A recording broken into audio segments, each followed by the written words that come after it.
North Carolina, recognized for 4 minutes. I thank the chairman.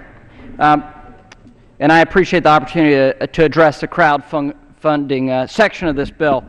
1 year ago, Oversight Chairman Darrell Issa sent a letter with 33 questions to the Securities Exchange Commission and asking them to justify outdated securities laws that restrict capital formation and stunted job growth. It was a letter that really challenged the Commission's complacency and asked them about these 80-year-old regulations that were modern at the time, where the new invention was the telephone, and asked them if they would ways to update them. One question specifically asked Chairman Shapiro if she considered creating an exemption to enable everyday investors to invest with reasonable limitations in unregistered securities issued by startups. This is known as crowdfunding. At the time, I was only familiar with crowdfunding, which is a hybrid of microfinance and crowdsourcing as a charitable method. It's done around the world to billions of dollars of monies raised.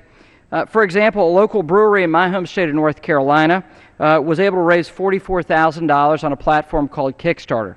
Now, that's done on the charitable side, but with crowdfunding, the success we see on the charitable side can be brought over on the investor side, on the equity side of capital raising. We recognize the consequences of Dodd-Frank that limit the ability to get lending through traditional means and as a way to promote small business capital formation. Crowdfunding relieves part of that pressure. In September of last year, after countless meetings, conferences, congressional hearings, and bipartisan negotiation, I introduced the Entrepreneur Access to Capital Act. The bill was simple and direct. It offered a means of capital formation that would forego costly SEC and state registration if issuers and investors operated within reasonable limitations. Most importantly, the foundation of the legislation upheld investor protection by empowering regulators to prosecute those who participated in securities fraud or deceit. That is preserved.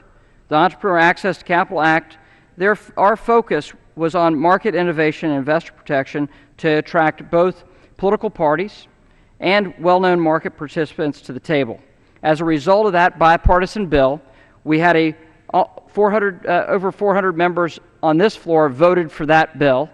The President said he would sign that bill, and we sent it over to the Senate with thousands of market participants saying it was good.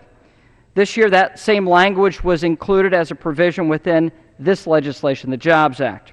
Regrettably, just before the House passed the House-passed version of the Jobs Act received her up or down vote on the Senate floor, a handful of senators misunderstood the spirit and the promise of crowdfunding, resulting in minute changes to the bill. Our essential framework is preserved for crowdfunding. Rather than recognize that crowdfunding can create new markets and opportunities for small businesses and startups, these misguided senators simply saw crowdfunding as unregulated activities.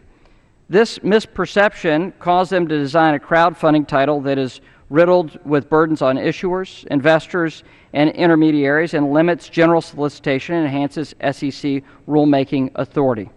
But fortunately, as I said, the basic architecture of the Entrepreneur Access to Capital Act, crowdfunding, that bipartisan measure that we took through committee markup and House floor action, is preserved. Although I'm disappointed by the ill-conceived and burdensome changes within the crowdfunding title of this bill, I stand committed to working across the aisle to make sure that we fix this after the President signs it, and that's what we intend to do. I urge my colleagues to vote for this bill and move forward.